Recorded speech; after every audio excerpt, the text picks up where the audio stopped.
राधे राधे मेरे प्यारे दर्शकों। मैं एस्ट्रोलॉजर वर्णी कौशिक, आपकी ज्योतिष आचार्य, आपका स्वागत करती हूँ इस खास वीडियो में। दोस्तों, हर कोई जीवन में सफलता चाहता है, लेकिन क्यों कुछ लोग ज़्यादा मेहनत के ऊंचाई तक पहुँच जाते हैं? इसके पीछे क्या कारण है? इसके पीछे जन्म कुंडली में बनने वाले विशेष योग हैं। मैं इसको आपको इतनी सरल भाषा में और इतनी अच्छे से समझाऊंगी कि आप खुद भी अपनी कुंडली पढ़ पाएंगे। आइए जानते हैं कुछ प्रमुख राजयोग और उनके अर्थ के बारे में। जन्म कुंडली में केंद्र में 1, 4, 7, 10 भाव और त्रिकोण 1, 5, 9 भाव के स्वामी आपस में कंजक्शन या एस्पेक्ट या परस्पर विपरीत या परस्पर स्थान परिवर्तन करते हैं तो वह राजयोग बनाते हैं। राजयोग एक केंद्र और त्रिकोण के स्वामी का मिलन से भी राजयोग बनता है। उससे बहुत ऊंचा पद और सम्मान ऐश्वर्य पाता है जातक। धन योग सेकंड, 9, 5 और 11 भाव के स्वामी की युति या दृष्टि जातक को आर्थिक रूप से समृद्ध बनाता है। गज केसरी योग चंद्रमा और बृहस्पति केंद्र में एक साथ हों या एक दूसरे को देख रहे होते हैं तब गज केसरी योग बनता है। इससे जातक को उच्च बुद्धिमत्ता, सम्मान और शांति मिलती है। आइए जान लेते हैं अगले बुध आदित्य योग के बारे में। सूर्य और बुध एक साथ किसी भाव में बैठे होते हैं तब जातक की कुंडली में बुध आदित्य योग बन रहा होता है। जातक को बुद्धिमान, राजनीतिज्ञ और प्रशासन में सफलता दिलाता है। आइए जान लेते हैं पंच महापुरुष योग के बारे में।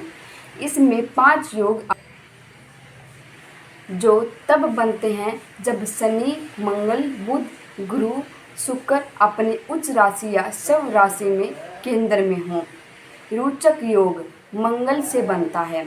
भद्र योग बुध से बनता है। हस्य योग गुरु से बनता है और मालव्य योग शुक्र से बनता है। शश योग शनि से बनता है। आइए जान लेते हैं धर्म कर्म अधिपति योग के बारे में, जो कि 9वें भाव और 10वें भाव के स्वामी की युति से बनता है। बहुत उच्च अधिकारी या धार्मिक क्षेत्र में सम्मान दिलाता है। आइए जान लेते हैं नीच भंग राजयोग के बारे में। कोई ग्रह नीच राशि में हो लेकिन उसका नीच तो किसी कारण भंग हो जाता है तो जातक शुरू में तो संघर्ष करता है लेकिन बाद में बहुत बड़ा नाम कमाता है। आइए जान लेते हैं परिवर्तन योग के बारे में। जब 2 भावों की स्वामी एक दूसरे की राशि में हो, विशेष रूप से त्रिकोण और केंद्र भावों के बीच में हो तो शक्तिशाली योग बनता है जिसे महाराज योग माना जाता है। आइए जान लेते हैं अमला योग के बारे में। 10वें भाव में शुभ ग्रह विशेषकर शुक्र, बुध, गुरु हो तो जातक को करियर में विशेष सफलता और प्रतिष्ठा मिलती है। आइए जान लेते हैं चंद्र मंगल योग के बारे में।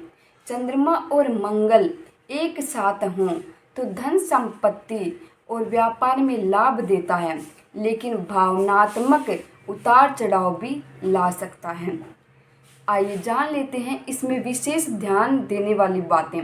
कब हमारे राजयोग वर्क करते हैं, मतलब राजयोग का शुभ प्रभाव कब मिलता है।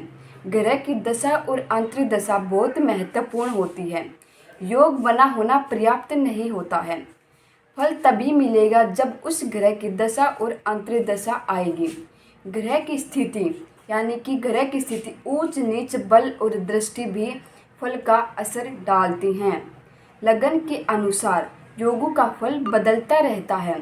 हर कुंडली में एक योग एक जैसा फल नहीं देता है, अलग अलग फल देता है। प्यारे दर्शकों, मैंने आज राजयोग के बारे में आपको बताया। मैं अगर आप चाहें तो आप अपनी जन्म कुंडली साझा करें।